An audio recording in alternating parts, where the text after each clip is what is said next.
I need to get behind the plate that Jack is now taking off so as to get those button works more thoroughly cleaned out than I can reach from here.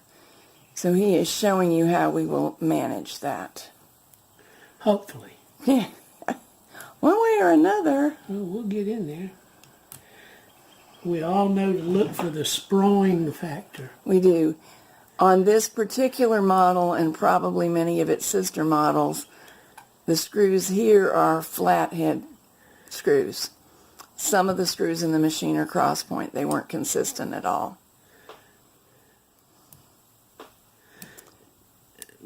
There we go. Now you see what you couldn't see. I'm going to put this back up. It's two pieces. One is the return and one is the lock, I believe. If you take the plate off so as to get to this area and clean it, you run a risk, and Jack's going to tap right there. Those things that I refer to as staples, for lack of a better word, can pop out of their position. They fit into a hole in a plate. The edge nearest to us doesn't go out of position, but the edge farthest does. He pulled it back out. Now he's got to wiggle it back in. So you must watch out for that while cleaning this area. The end of it right there. Jack is showing you something that can go wrong, and probably does on most of these oldies. There's a foam pad. It isn't really a sponge bar. Here's the end of it right there. It's underneath the pattern center. Would you say, is that accurate? Yeah, under the button area.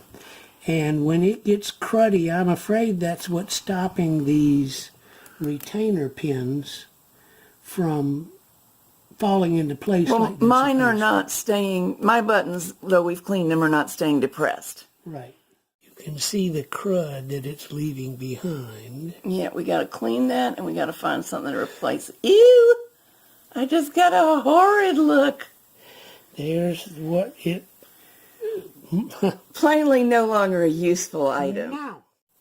We've got the end of the machine where Jack's left hand is. Lift it up a little bit. It's upside down. He's ratcheting the handle so as to clear the area in question and washing out that filthy, dirty residue with LPS1.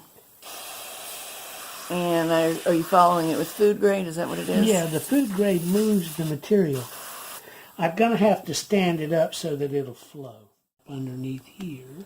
Jack is showing you where the selector plates that actually work all the way across the bed are. I'm going to try to rotate the camera to and fro. Okay, now, my finger is touching them, but here's what I want to show you. Watch what happens when I push a button.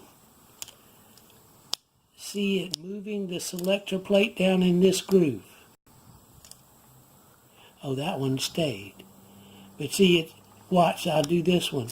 It moves the selector plate inside of this groove.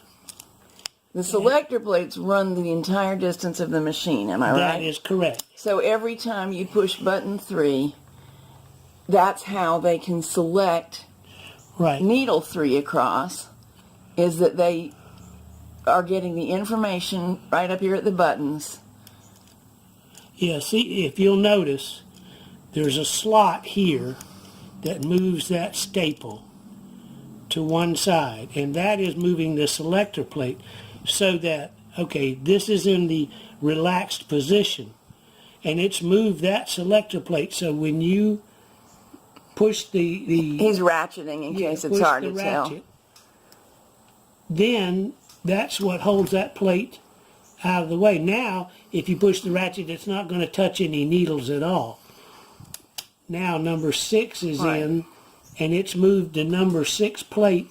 You see it's changed positions from here to the center of this slot. Very rarely is there anything wrong with the plates. There potentially can be, but the worst we've found is that they're sticky, so they can be clean. And the thing is, the plates themselves are spring-loaded.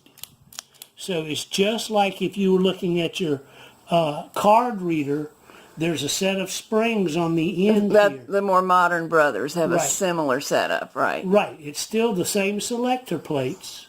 And the card is doing the reading where the buttons are doing the reading here. The other thing we want to show you while we're here is how the locking mechanism works. 'Cause I found it counterintuitive, and Jack explains it pretty well, so let's let him say. All right.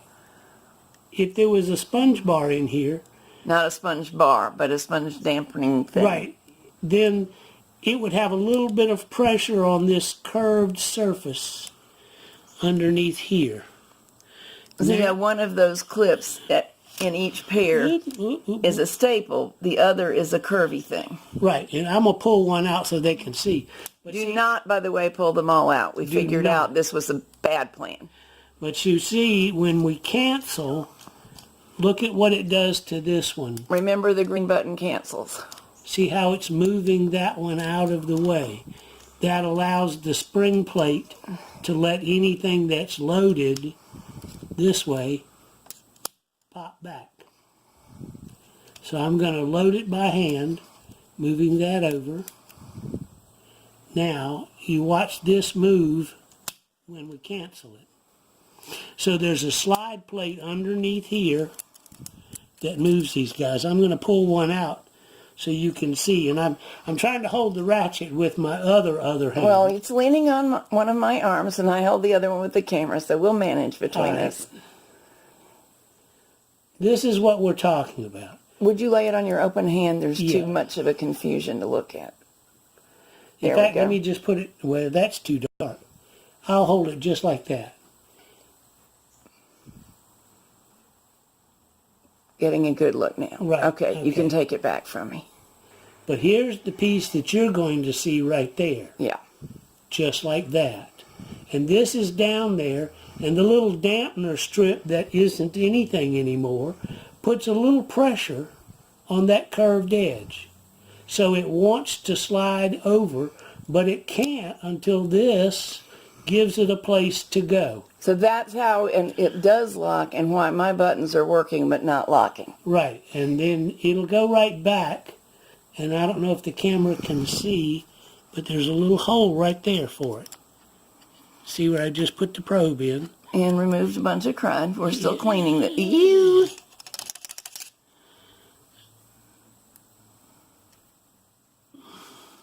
And it's not a big deal if one comes out, but do not take them all out. You will find it's quite a big deal It is. because they are keeping those plates aligned, and you don't want to have to manually realign them. These big ones that we had one rise up a little while ago, that's what you do not want to come out. So this area with the failed sponge dampener, it is messy, and it might seem logical to just pop out all those pins for easier access to clean it, but we do not recommend that.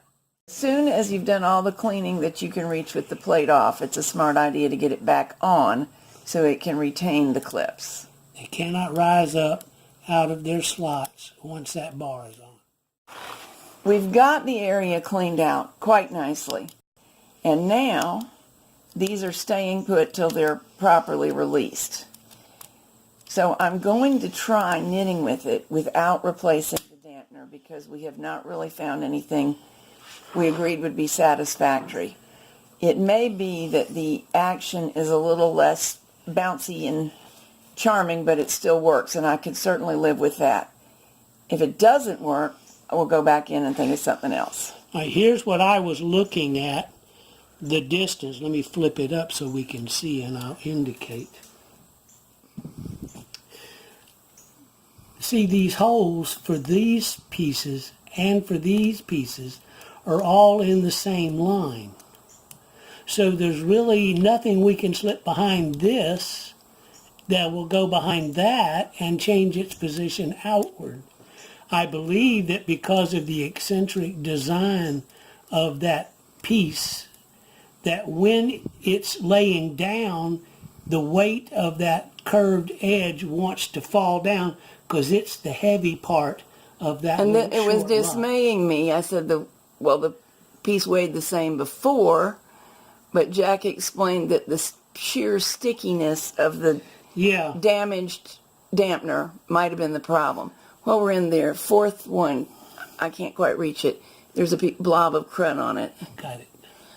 Now you can see we do not have it without staining in that channel, but the pieces of crud are all gone. That should be good enough. And what I think is that the drippy crud getting in this hole is what prevented that from moving. Because you can see it will move freely now. Mm-hmm. And when we lay it down, we'll find out that gravity is a player, assisting us. for sure. And that's what locks it. Well, I'll certainly give it a try. Right. And green button. Back they go.